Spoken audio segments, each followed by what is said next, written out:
Nadie despierta un día y decide destruir su matrimonio de golpe.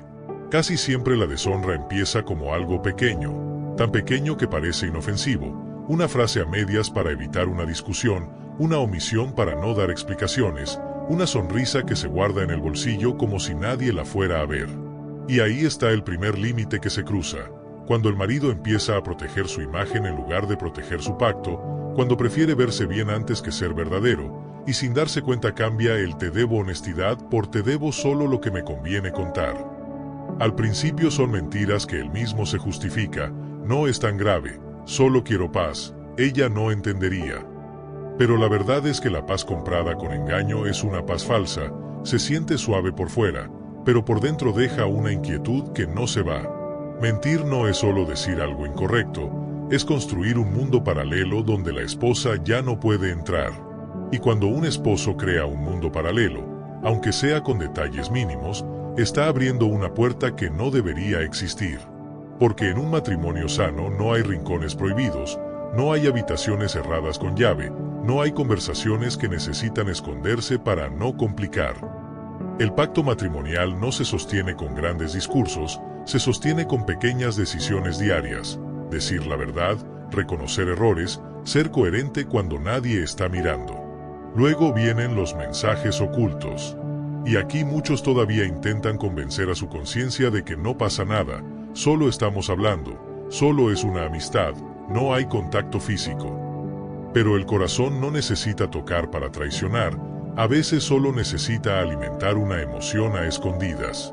Un mensaje que se borra, una notificación que se silencia, un celular que antes quedaba sobre la mesa y ahora se lleva hasta el baño, una pantalla que se gira por reflejo, un cambio de contraseña que no se explica, una risa que aparece mirando el teléfono y se apaga cuando la esposa pregunta ¿qué pasó?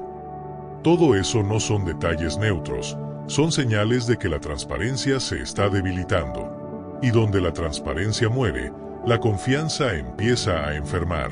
La esposa lo percibe aunque no tenga pruebas. No porque sea controladora, sino porque el alma nota cuando el amor se volvió evasivo. Ella siente que algo cambió en el aire de la casa, menos conversación real, menos mirada directa, menos interés por lo cotidiano. Él está físicamente presente, pero emocionalmente ausente. Responde con frases cortas, se irrita con preguntas simples, se ofende cuando ella busca claridad. Y en vez de decir perdóname, me estoy alejando, se defiende atacando, estás imaginando cosas, tú siempre sospechas, no confías en mí. Y esa es otra forma de cruzar límites. Convertir a la esposa en culpable por querer seguridad, hacerla sentir exagerada por pedir lo básico, que es verdad y respeto. Así se va apagando la confianza, no con un solo golpe, sino con goteos. Y el goteo es peligroso porque no hace ruido al principio. Un techo no se cae en el primer día de lluvia, se cae cuando la filtración fue ignorada durante semanas, meses, años. La confianza es igual, no se rompe solamente por una traición grande, también se rompe por una acumulación de incoherencias pequeñas. Lo que más confunde a una esposa no es solo el acto final, sino el proceso, ver a su esposo convertirse lentamente en alguien que esconde, minimiza, manipula y se acostumbra a vivir con dos versiones de sí mismo. Y ahí aparece la doble vida, que casi nunca comienza como doble vida. Comienza como doble conversación, doble intención, doble agenda. En casa, un hombre correcto, trabajador, quizá hasta espiritual, quizá con palabras bonitas. Afuera, un hombre que busca validación, emoción, adrenalina, la sensación de ser admirado. Y cuanto más alimenta esa vida secreta, más seca se vuelve la vida del hogar. Porque nadie puede servir con plenitud a dos mundos sin perder integridad. Se empieza a notar en los hábitos. Más tiempo fuera, más trabajo repentino, más cansancio para la esposa, menos energía para la familia, menos paciencia para los hijos, menos disposición para dialogar. Y lo peor es que él puede seguir cumpliendo rutinas y aún así estar fallando en lo esencial, la fidelidad del corazón, la honestidad del espíritu, la lealtad que no solo evita el adulterio, sino que evita el engaño. En esta etapa, algo sutil ocurre dentro de él, se va anestesiando. Lo que al principio le daba culpa, después le da costumbre. Lo que antes le parecía impensable, luego lo llama normal. Y cuando la conciencia se acostumbra a la mentira, el carácter se debilita.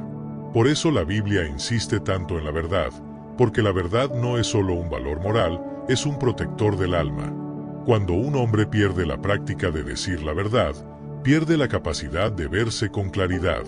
Y sin claridad, uno se vuelve experto en justificar lo injustificable.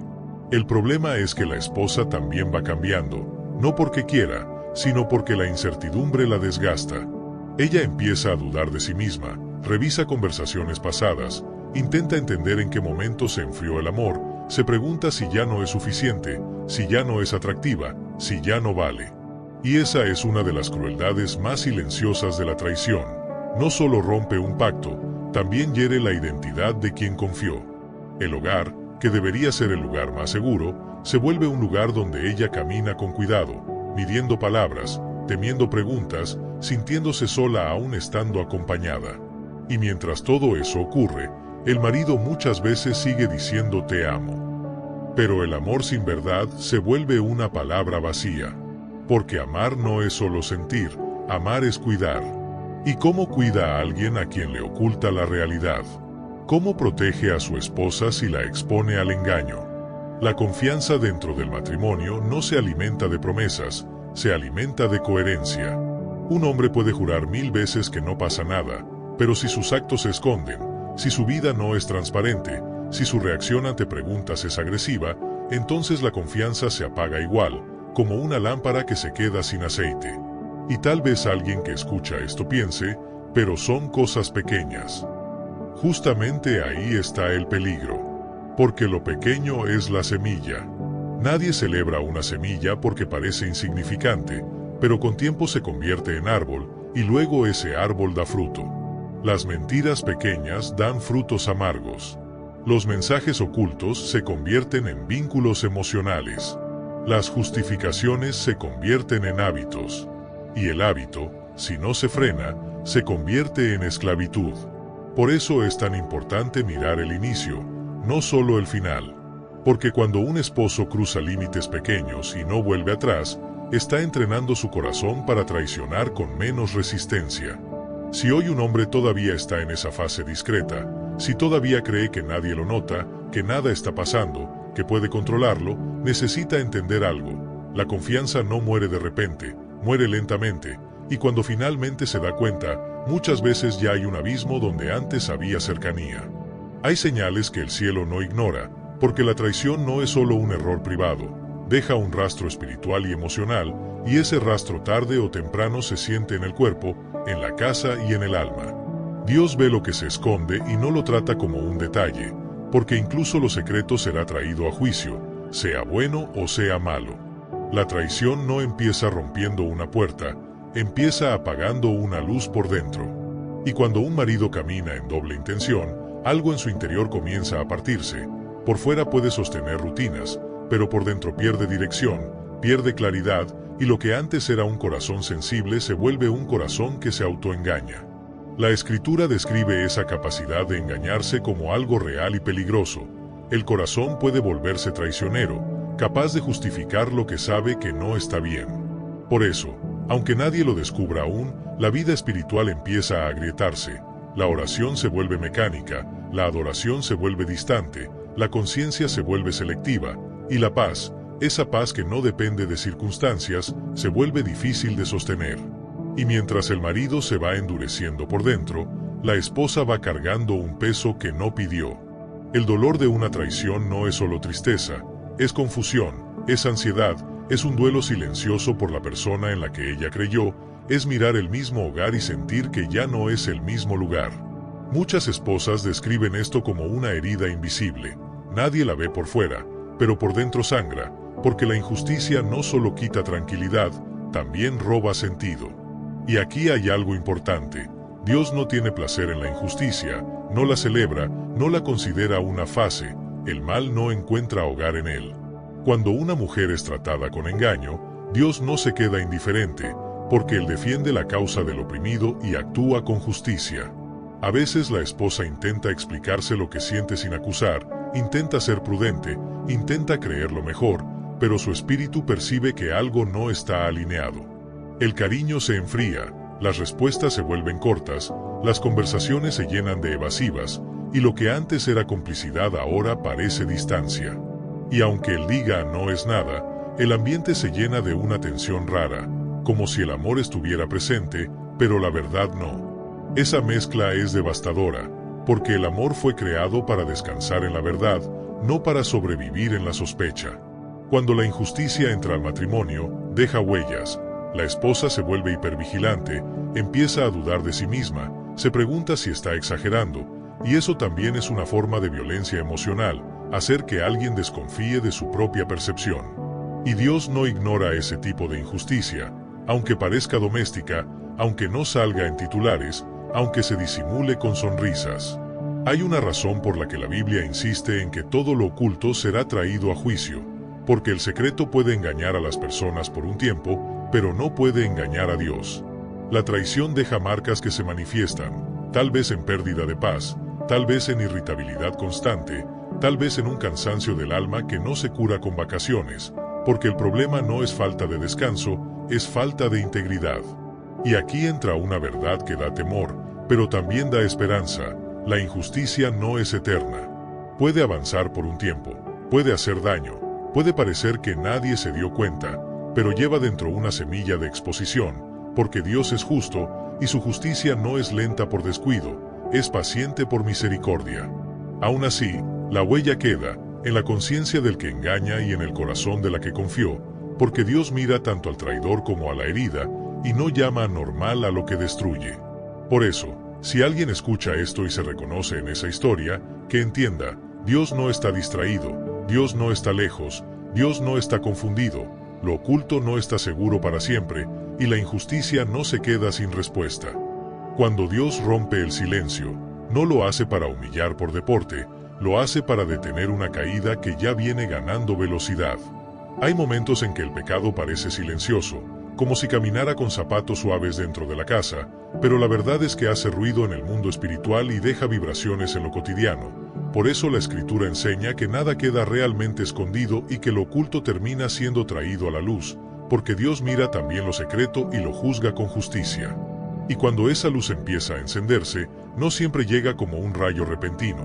Muchas veces llega como una serie de señales que incomodan, aprietan, desacomodan, hasta que la persona entiende: esto no va a quedar así. A veces la primera forma en que la verdad se revela es por la pérdida de paz. El marido puede seguir con su rutina, pero por dentro ya no descansa. La mente se acelera por las noches, el humor cambia, el carácter se vuelve áspero, aparece una irritación que no combina con la situación, y lo que antes parecía emocionante ahora se vuelve una carga. No es casualidad. Cuando uno vive dividido, paga el precio de esa división en el alma. La mentira exige mantenimiento, la doble vida exige estrategia, y esa tensión interna se siente como un peso que no se explica con cansancio físico. Es como si la conciencia, aún apagada, diera golpes desde adentro, recordando que el corazón puede volverse engañoso y traicionero cuando se acostumbra a torcer la verdad. Otras veces Dios rompe el silencio permitiendo consecuencias. No necesariamente mágicas, sino consecuencias naturales que se encadenan: un descuido, un mensaje visto por alguien, una contradicción que ya no se puede sostener, un gasto que no cuadra, un cambio de conducta que se hace evidente, una amistad que empieza a sospechar, un hijo que hace una pregunta inesperada. Y lo impresionante es que, aunque el marido trate de controlar todo, siempre hay un detalle fuera de su control, porque nadie gobierna el universo con sus manos.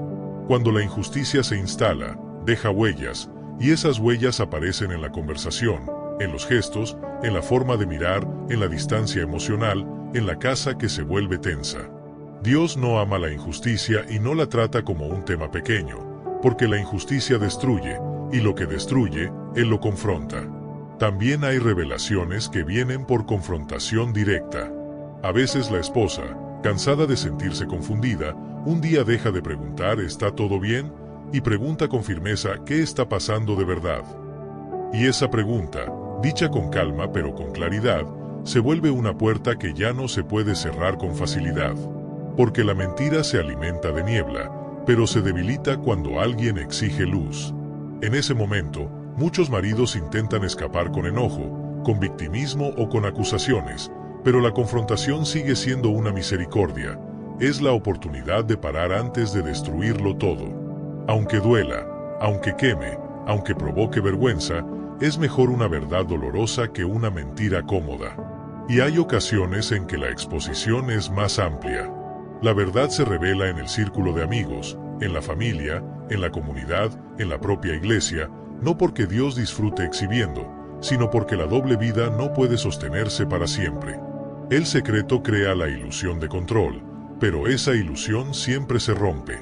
Y cuando se rompe, el marido siente que todo se vino abajo, pero en realidad lo que se vino abajo fue la estructura falsa que él construyó. Aquí es importante entender algo. La disciplina no es venganza, la disciplina es freno. Es Dios diciendo, con firmeza, hasta aquí. Es una barrera en el camino para que el pecado no avance hasta arrasar el hogar completo. Porque el pecado no se queda quieto. Si hoy fue un mensaje, mañana puede ser una cita. Si hoy fue una conversación secreta, mañana puede ser un vínculo que esclaviza. Si hoy fue solo emoción, mañana puede ser una ruptura total. Por eso la disciplina busca cortar el avance, como quien apaga un incendio cuando todavía está en una habitación, antes de que tome toda la casa. Y aunque el esposo sienta que el mundo se le cae, la verdad es que la caída real sería continuar sin freno. Hay un tipo de dolor que destruye, y hay un tipo de dolor que despierta. El dolor de ser confrontado puede despertar. Y en medio de esa revelación, la esposa también vive su propio terremoto. Ella no solo se enfrenta a los hechos, se enfrenta a la pregunta que más duele: ¿quién era la persona con la que yo compartía la vida? A veces llora de rabia, a veces de tristeza, a veces de vergüenza, a veces de miedo por el futuro. Y Dios no desprecia ese dolor. La injusticia deja marcas, y Dios no ignora las marcas que deja en el corazón de quien fue herido. Pero la exposición, aunque parezca el fin, muchas veces es el inicio de una oportunidad. Ya no hay espacio para medias verdades, ya no hay espacio para maquillajes, ya no hay espacio para la doble vida que se escondía detrás de todo está normal. Cuando Dios rompe el silencio, en realidad está abriendo un camino, el camino de volver a la verdad. Porque mientras el secreto vive, el pecado se fortalece. Pero cuando la luz entra, el pecado pierde su lugar favorito, que es la oscuridad. Y aunque el proceso sea duro, aunque parezca que la vergüenza lo cubre todo, la luz sigue siendo misericordia, porque la luz impide que el engaño siga avanzando. Lo oculto no está hecho para durar, y lo que está torcido no se endereza con más silencio, se endereza con verdad. La resolución del problema no empieza con promesas bonitas, empieza con una decisión seria: volver a la verdad cueste lo que cueste. Si el matrimonio va a ser restaurado, no puede reconstruirse sobre dudas, medias confesiones o solo lo que descubriste. Tiene que levantarse sobre una verdad completa, porque lo oculto siempre termina dañando, y Dios no llama paz a lo que se sostiene con mentira. El primer paso es el arrepentimiento real del marido. Y arrepentimiento no es sentirse triste por las consecuencias, es aborrecer el pecado por lo que es y por lo que hizo. Es mirar a su esposa sin defensas, sin justificar, sin culparla, y decir con claridad: pequé, te mentí, te traicioné, rompí la confianza y asumo toda la responsabilidad. Confesar de verdad es ponerle nombre a lo que pasó, sin minimizar, sin adornar, sin pero tú, porque el pero en medio de una confesión es una forma de seguir escapando. Y cuando un hombre confiesa con integridad, no controla la reacción de su esposa, no exige perdón rápido, no pide que pasen la página.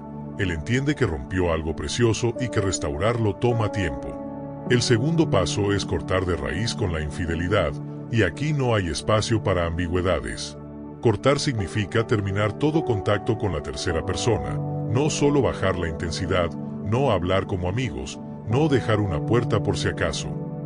Es cerrar la puerta y botar la llave.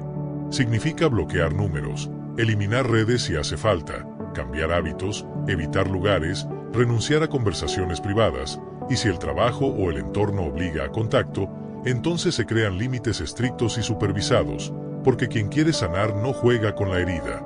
Un corte verdadero duele, pero ese dolor es sano, porque es el dolor de la desintoxicación, no el dolor de seguir envenenándose.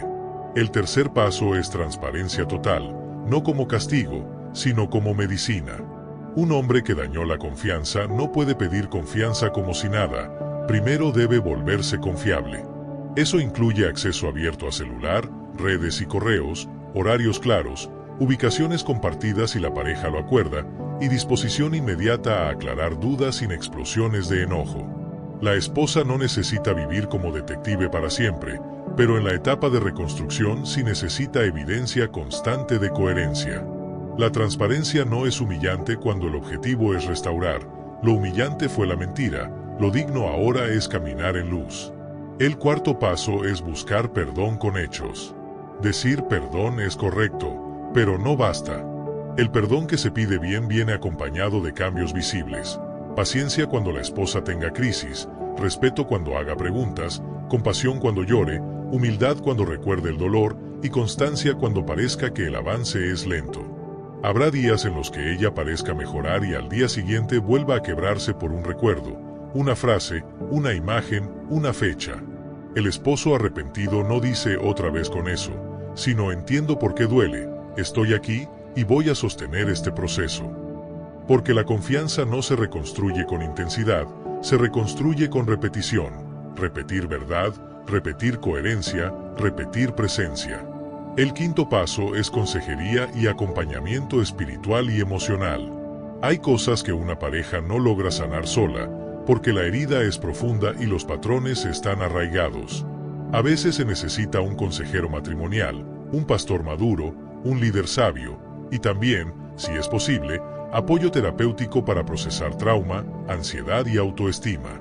No para buscar culpables, sino para identificar raíces, vacíos emocionales, hábitos de mentira, falta de límites, adicciones, orgullo, inmadurez, carencias de comunicación. Pedir ayuda no es señal de fracaso, es señal de seriedad, porque el matrimonio vale lo suficiente como para ser cuidado con herramientas reales. El sexto paso son límites claros para proteger el hogar. Un límite no es venganza, es protección. La esposa tiene derecho a establecer condiciones para seguir, cero contacto con la tercera persona, transparencia sostenida, participación activa en consejería, compromiso con prácticas espirituales sinceras y consecuencias definidas si se rompe el acuerdo. El esposo, si está arrepentido, no negocia con el límite como quien regatea, él lo honra como quien entiende que su falta puso a la familia en riesgo. Los límites le devuelven seguridad a la esposa y le enseñan al esposo a caminar en responsabilidad. Y finalmente, la reconstrucción de la confianza requiere tiempo y obediencia a Dios, porque hay cosas que no se arreglan solo con voluntad humana. Tiempo para que el corazón deje de vivir en alarma, tiempo para que la esposa vuelva a sentir que el hogar es hogar, tiempo para que el esposo demuestre que ya no es la misma persona escondida, sino un hombre íntegro. Obediencia, porque restaurar no es solo evitar volver a caer, es aprender a amar con verdad, a servir con pureza, a hablar con honestidad, a vivir sin secretos. Y en ese camino, la esposa también necesita cuidado, no solo perdonar, sino sanar, recuperar su voz, su dignidad, su paz, y recordar que su valor no depende de la traición que sufrió. Restaurar es posible, pero no es barato. Exige verdad completa, corte completo, transparencia completa, ayuda real, límites firmes y perseverancia. Y si ambos se toman de la mano delante de Dios con humildad, la historia que parecía terminar en ruinas puede transformarse en una historia de redención, no porque se ignore lo que pasó, sino porque la verdad, por fin, ocupa el lugar que siempre debió tener.